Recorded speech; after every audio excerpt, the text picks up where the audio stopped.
ದೊಡ್ಡ ಚಪ್ಪಾಳೆಯನ್ನು ಕೊಡಬೇಕು.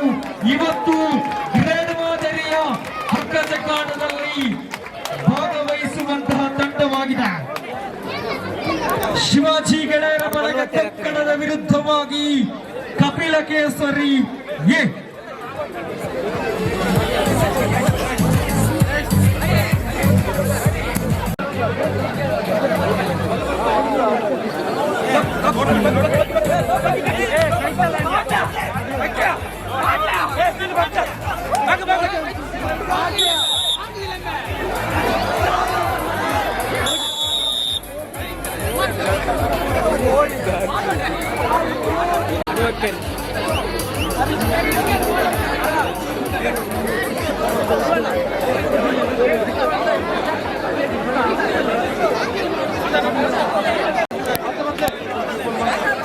It's ready.